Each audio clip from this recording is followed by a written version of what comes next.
Morning বন্ধুরা, আবার রান্নার ঘরে চলে এসেছি। রান্নাঘরে এসে ভিডিওটা স্টার্ট করলাম।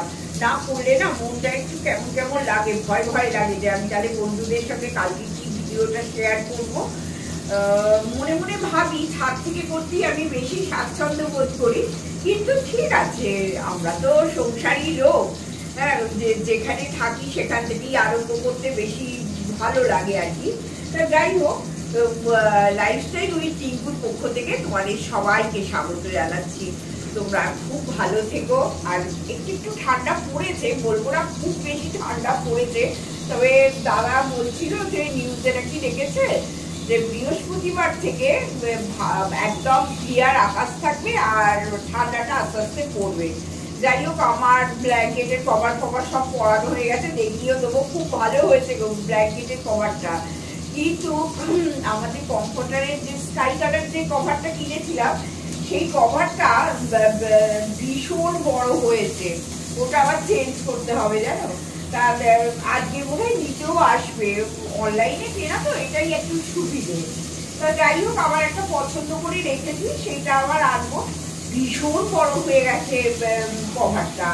আর আজকে রান্নার কোনো চাপ নেই। কেন চাপ নেই? যে আজকে আমার চাপ কি, যে ধরো তোমরা কালকে দেখেছো করলার ঝাল করেছি, পালং শাক চচ্চড়ি করেছি, সব ফ্রিজে পড়ে আছে। তা সেইগুলোকে আজকে খেয়ে নেবো। আর তার সঙ্গে আজকে পেঁপে সেদ্ধ এতে হয়ে গেছে, এই প্রেসারে হয়ে গেছে পেঁপে সেদ্ধ। আর এইখানে দেখো একটু দাদার জন্য গুড়জাউলি মাছ এনেছে। এবার এই গুড়জাউলি মাছটা একটুখানি ভাজছি, আর পোস্ত বাটা দিয়ে দাদাকে গুড়জাউলি মাছের ঝাল করে দেবো। এই আজকে রান্না। আজকে বিশাল মনের সুখ যে আজকে রান্নাঘরে বেশি টাইম কাটাতে হবে না। আর কি রান্না বান্না না আর রোজ ভালো লাগে না।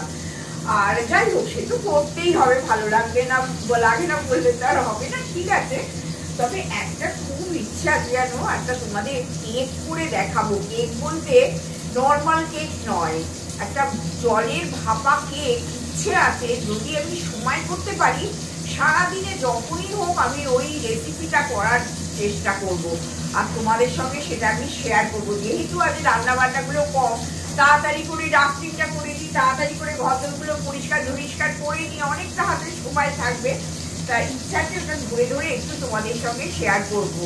তা আজকেই আর একটা কথা বলতে ভুলে গেছি, মিতালি আমার ভীষণ ভালো একজন ভিউয়ার, বন্ধু, আমার ফ্যামিলি মেম্বার। বড় কথা যে ওর থেকে আমি খুব বড় একটা কথা শুনতে পাই যে আমার ভিডিও না দেখতে পেলে ওর ঘুম পর্যন্ত হয় না। তাই এটা যে আমাদের কাছে কত বড় একটা পাওনা Mitali. Thank you, thank you, thank you. তা তুমি আমাকে বলেছো যে আমার যেমন নিচের ফ্রিজটা আমি দেখিয়েছি তোমাদের, তা ওপরের ফ্রিজটা দেখাতে। একটা কথা মিতালি, নিশ্চয়ই দেখাবো। তুমি যখন আমাকে বলেছো নিশ্চয়ই আমি তোমাদের সঙ্গে শেয়ার করে দেবো। তবে তোমরা তো জানো রান্নাঘরটা আমার নিচে, অতএব বড় ফ্রিজটা আমি যার জন্য নিচেই রেখেছি। সমস্ত জিনিসপত্র আমার তো রান্নাঘরে সবসময় দরকার পড়ে, ওই জন্য মানে নিচের ফ্রিজটাই ভর্তি হয়ে সব জিনিসপত্র থাকে। আর ওপরের ফ্রিজে কি থাকে বলতো, যেগুলো নিচের ফ্রিজে আর রাখতে পারছি না, টুকটাক জিনিস ওপরে ফ্রিজে থাকে। মেনলি আমার ওই যেগুলো বাড়িতে তৈরি করে আমার মাখামাখি জিনিসপত্র ওইগুলো থাকে, মিষ্টি ফিষ্টি থাকে, ফলমূল থাকে, এইগুলো আমার ওপরে ফ্রিজে থাকে। সমস্ত ফলমূল থাকে এবং এক্সেসিভ যে আনাজগুলো এখানে ধরো প্রচুর আনাজ, তো এখানে জড়ো করে না রেখে, দাদা ধরিয়ে দিল, এখানে জড়ো করে না রেখে আমি ওপরে ফ্রিজেও কিছুটা রাখি। আর এখন তো শীতকাল, এখন তো প্রচুর ফ্রেশ আনাজ তো আমাদের আসেই না, তো সবার বাড়িতেই আসে। তা ওই আর কি ওপরের ফ্রিজে সেটা থাকে। আবার যখন নিচের ফ্রিজে ফুরিয়ে যায় তখন আমি ওপরের ফ্রিজ থেকে এনে নিচের ফ্রিজে রাখি। এইভাবে গুছিয়ে গাছিয়ে রাখি। আর দেখো বন্ধুরা, নিচের ফ্রিজটা তোমরা হয়তো অ্যাপারেন্টলি দেখো যে খুব সুন্দর সাজানো গোছানো, কিন্তু এটা কি বলতো একটা অভ্যাসের মধ্যেও পড়ে। তুমি যদি নিজের সংসারটাকে ভালোবাসো, নিজের সংসারটাকে সুন্দর করে করার ইচ্ছে থাকে, হ্যাঁ, তাহলে দেখবে তুমি নিজেও করতে পারবে। বা আমার মিতালি আমার লিখে, মানে নিজের সংসারটাকে ভালোবাসতে হবে আর একটু গুছিয়ে গাছিয়ে করার চেষ্টা করতে হবে। সেই জন্যই আমার এই উদ্যোগ দেখাবার নিজের ফ্রিজটা। যে তোমরাও ঠিক আমি যেভাবে চালাই তোমরাও সেইভাবে চালাও। তা ঠিক আছে।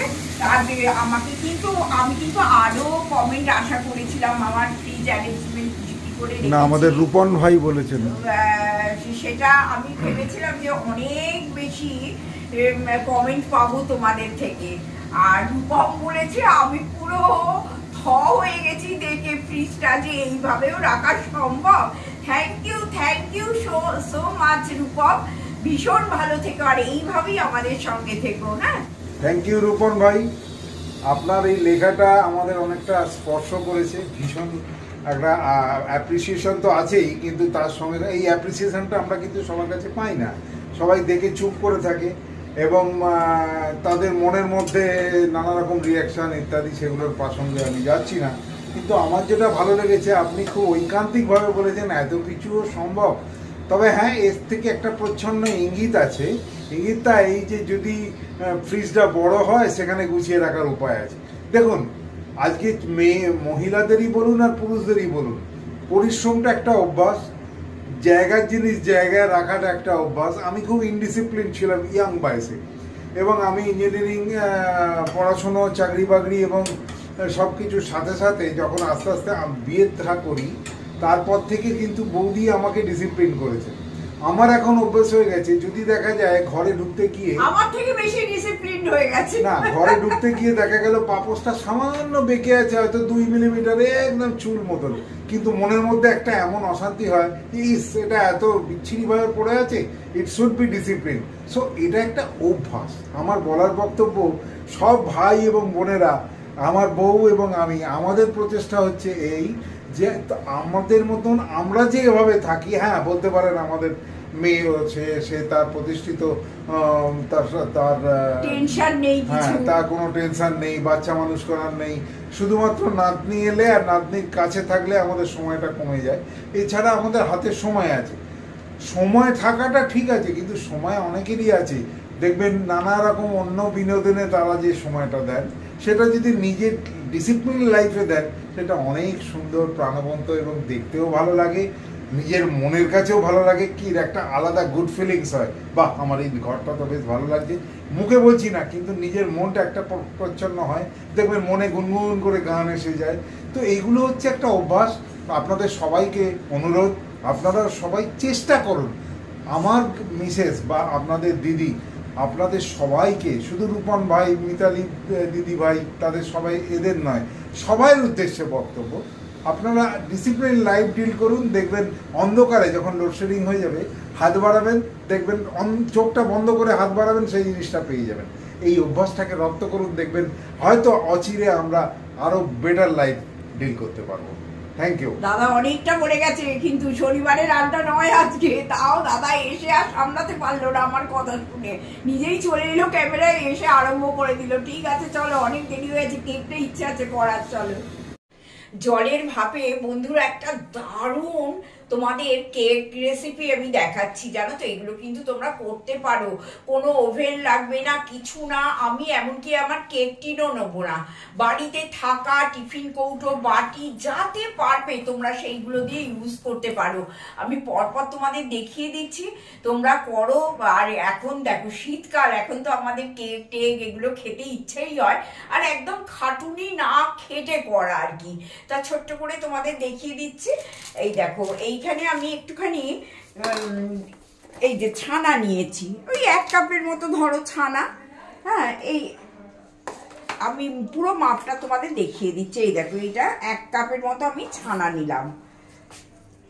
এইবার যে কাপে তুমি ছানাটা নেবে, সেই কাপেই কিন্তু তোমাকে একটুখানি সুজি দিতে হবে। আর সুজিটা কিন্তু দারুণ লাগে কেকে, একবার করে খেয়ে তোমরা দেখো। আমরা তো সবসময় ময়দার কেক এইসব খেয়েই অভ্যস্ত, সুজির কেক যে এত লোভনীয় হয় সেটা না খেলে তোমরা বুঝতে পারবে না। এই যে দেখো, এই 1 কাপ ছানাটা আমি এতে দিয়ে দিলাম।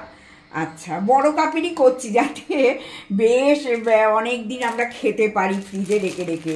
আচ্ছা, তার সঙ্গে দেখো এই 1 কাপ আমি সুজি নিলাম। এই যে 1 কাপ সুজি নিয়ে নিলাম। আচ্ছা, তারপরে দেখো বন্ধুরা, একটু চিনি তোমাদের পরিমাণ মতো তোমরা চিনিটা দেবে, যে যেমন মিষ্টি খেতে ভালোবাসো।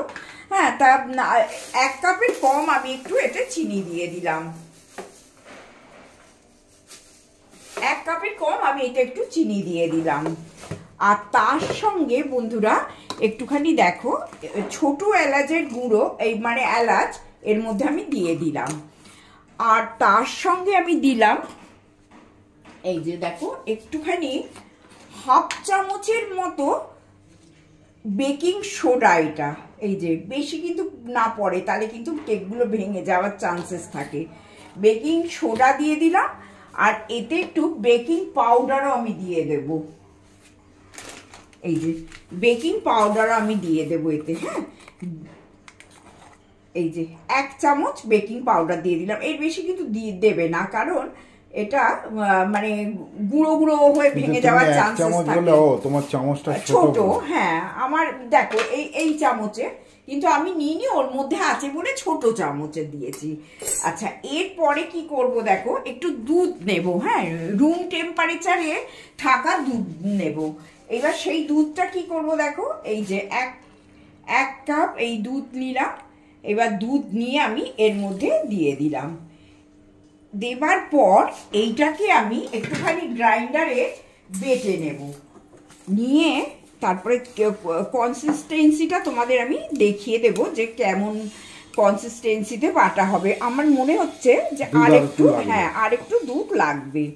এই যে দুধটা 1 কাপ নয়, আর একটু বেশি, কারণ বেশি পাতলা হয়ে গেলেও মানে ঝামেলা হয়ে যাবে। বাটার পর তো একটু পাতলা পাতলা ব্যাপার থাকি। 1.5 কাপ, 1.5 কাপের কম। আচ্ছা, 1 1/4। হ্যাঁ, এই দুধ নিয়ে নিলাম। দিয়ে এবার আমি গ্রাইন্ডারে এটা গ্রাইন্ড করে তোমাদের দেখিয়ে দিচ্ছি। কনসিস্টেন্সিটাও দেখিয়ে দেবো, আর কি করে করব সেটাও দেখিয়ে দেবো।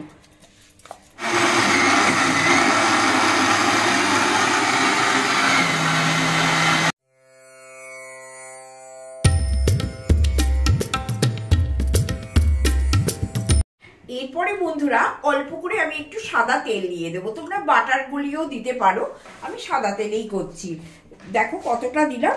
এই যে বাটিটা মেপেছি আমি, মেজারিং কাপটা, এর মধ্যে আমি এই এতটা সাদা তেল দিলাম, খুব বেশি দিলাম না। হ্যাঁ, নিজেরা দেখতে পাচ্ছ, মোটামুটি 1/6 এই যে সাদা তেল আমি এর মধ্যে দিয়ে 6 ভাগের 1 ভাগ। কাপটা যদি 1 ভাগ হয় তার 6 ভাগের 1 ভাগ দেবে। আচ্ছা, এরপরে বন্ধুরা আমি এটা একটু ব্লেন্ড করে নেব।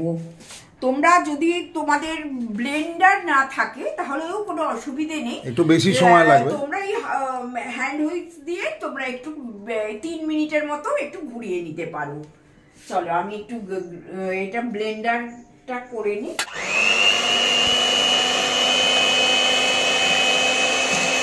এটা বন্ধুরা আমি এক লোকে করছি। হ্যাঁ, দাদা একটু হেল্প করে দিচ্ছি এটাতে।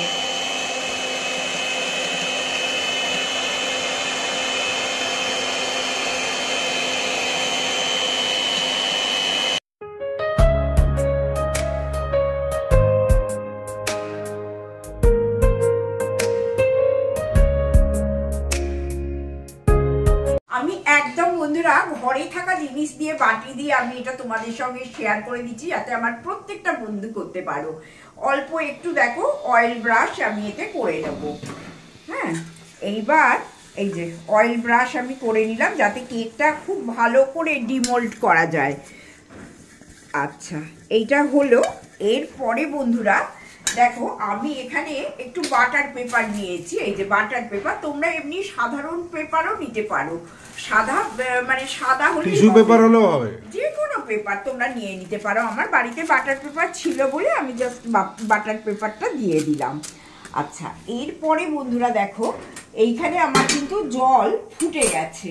যেটা আমি বেটে রেখেছিলাম এরকম একটা স্মুথ টেক্সচার হবে। হ্যাঁ, এরপরে দেখো আমি এইটাকে এরকম করে একটু ড্যাব করে নিলাম। তোমরা সবাই জানো যে একটা এয়ার বাবল থাকে ভেতরে, সেটা যদি ঠিক হয়ে যায় তাহলে কেকটা ভীষণ ভালো হয়। তাই একটু এরকম ড্যাব ড্যাব করে নিলাম। এবার ড্যাব ড্যাব করে এই কড়াতে যে আমি এটা ব্যবস্থা করে রেখেছিলাম এই কড়াতে আমি দিয়ে দিলাম। এইবার এটা লো টু মিডিয়ামে 20 থেকে 25 মিনিট এটা করতে হবে, আর এটা মাঝে মধ্যে একটু দেখতে হবে। তারপরে এটা হবার পর আমি কি করব তোমাদের সঙ্গে আমি এটা শেয়ার করে দেবো। আমিও এটা ওই একবার দুবারই করেছি, বেশি করিনি। তা দেখি কেমন হয়, নিশ্চয়ই তো আমি তোমাদের সঙ্গে সেটা শেয়ার করব। চলো করে, আর এইটাকে একটা চাপা দিয়ে দিতে হবে। তারপরে দেখো আমি একটা এইভাবে চাপা দিয়ে দিলাম। কেকটা হবার পর নেক্সট কি স্টেপ আছে সেটা আমি তোমাদের সঙ্গে শেয়ার করে দেবো। হ্যাঁ, কাজের সময় তো সকালবেলা এক্ষুনি আমার হেল্পিং হ্যান্ড আসবে, তাড়াহুড়ো করছি জানো। তা যাই হোক, এইটা হোক এখন, আর মিডিয়াম একটা ফ্লেমটা থাকবে, সেইভাবে করবে। ঠিক আছে, আমি আসছি।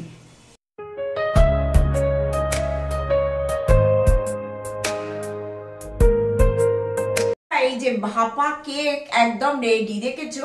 এটা আমি সকালবেলা করেছিলাম, করে ফ্রিজে স্টোর করে দিয়েছিলাম। একদম সুন্দরভাবে উঠে গেছে, আর কত সুন্দর হয়েছে দেখো, দেখলেই ভালো লাগছে না? এরপরে আমি কি করব সেটা আমি তোমাদের সঙ্গে একটু শেয়ার করার জন্য এলাম। আর হ্যাঁ, শুভ সন্ধ্যা, সবাইকে ওয়েলকাম করছি। হ্যাঁ, এইবার দেখো কিছুটা দুধ বসিয়ে নিয়েছি। এইবার দুধের মধ্যে আমি কিছুটা মিল্ক পাউডার দিয়ে দিচ্ছি। এই এতটার মতো মিল্ক পাউডার, মানে হাফ কাপ মিল্ক পাউডার আমি দিয়ে দিলাম। আচ্ছা, এবার মিল্ক পাউডারটা দেবার পর এটা যেমনি একটু গুলে নি, আর তাতে একটুখানি তোমরা চিনি দিয়ে দেবে। তবে আমি কেকটা একটু টেস্ট করে দেখলাম ভালোই মিষ্টি হয়েছে, যার জন্য আমি খুব বেশি চিনিটা দিচ্ছি না। হ্যাঁ, অল্প করে চিনি দিয়ে দিচ্ছি। আর তোমরা কেকের মিষ্টি অনুযায়ী এটা চিনিটা দেবে। তারপরে এইটা দুধটা একটু ফোটার পর আমি কি করব, এই যে এই কেকটাকে নিয়ে একটুখানি একটু ফুটো করে নেব। এই যে যাতে ওই দুধটা ঢালবো, মানে মালাইটা ঢালবো।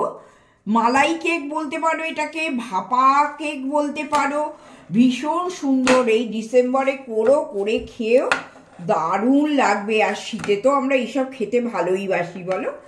একদম বাড়িতে থাকা উপকরণ দিয়ে তৈরি। তোমরা কিন্তু, আমি আশা করব তোমরা প্রত্যেকে বাড়িতে করবে, করে খাবে, আর খেয়ে আমাকে অবশ্যই ফিডব্যাক দেবে যে তোমাদের কেমন লাগলো। দেখেছো, এইখানে মোটামুটি আমি গর্ত করে দিয়েছি যাতে মালাইটা ঢোকে। আচ্ছা, এরপরে এই মালাইটাও হয়ে গেছে। খুব বেশি ঘন করবে না, যাতে এটা ঢোকার মতো একটা ব্যবস্থা রেখে নিতে হবে। হ্যাঁ, তা এইটাকে নিয়ে আস্তে আস্তে দেখো আমি এর মধ্যে ঢেলে দিচ্ছি। এই যে এর মধ্যে আমি ঢেলে দিলাম। আর একটাও কাজ করতে পারো তোমরা, সেটা হচ্ছে একটুখানি এইরকম ভাবে কেটেও নিতে পারো। কাটলে বুঝতে পারবে কি সফট হয়েছে কেকটা। খুব সুন্দর হয়েছে, পুরো জালিদার কেক হয়েছে। এটা আস্তে আস্তে টেনে নেবে, আর এটা ফ্রিজে রেখে ঠান্ডা করে খেলে না অপূর্ব সুন্দর লাগবে। আচ্ছা দেখো, এটা কেটে নিলাম। এরপরে দেখো বন্ধুরা, এর মধ্যে অল্প একটু করে ড্রাই ফ্রুটস আমি দিয়ে দেবো। যেমন আমার একটু পেস্তা দেওয়ার ইচ্ছা আছে, এই যে একটু পেস্তা দেবো। দাঁড়া, পেস্তাগুলো একটু কেটে নিয়ে আসছি। পরে দেখো বন্ধুরা, একটুখানি ওই আমন্ড এর মধ্যে দিয়ে দিলাম। তোমরা কাজুও দিতে পারো, কোনো অসুবিধে নেই। হ্যাঁ, একটু আমন্ড আমি এইরকম গ্রেট করে দিয়ে দিচ্ছি। এই যে পেস্তাকেও একটু গ্রেট করে এর মধ্যে দিয়ে দিচ্ছি, যাতে দেখতেও ভালো লাগবে আর খেতেও ভালো লাগবে। এই যে একটু পেস্তা দিয়ে দিলাম, আমন্ডটা একটু দিয়ে দিচ্ছি। তোমরা এটা খাও, খেয়ে আমাকে অবশ্যই লিখে জানিও যে তোমাদের কেমন লাগলো। ফ্রিজে যদি তোমরা করে রাখো শীতকালে, নিজেদের তো খেতে ভালো লাগবেই, আর তারপরে কি বলতো, বাড়িতে কোনো রিলেটিভ এলো, কেউ এলো, ফট করে যদি তোমরা ফ্রিজে, এগুলো ঠান্ডা ঠান্ডা খেতেই বেশি ভালো লাগে, তোমরা যদি এটা ফ্রিজে স্টোর করতে পারো ও অপূর্ব সুন্দর লাগবে। দেখো এইবার আর যদি দুধ লাগে আমি এটা আর একটু দুধ দিয়ে দেবো, অনেকটা দুধ হয়ে গেছে, এটা আনবে দুধটা আর একটু, সুজি যেহেতু আছে। কেমন লাগলো বলো বন্ধুরা। আজকের মতো ভিডিওটা আমি শেষ করলাম। ভাপা কেক তোমাদের আমি দেখালাম, ছানা দিয়ে তৈরি। অবশ্যই করো, খেয়েও শীতকালটা পুরো জমিয়ে দাও।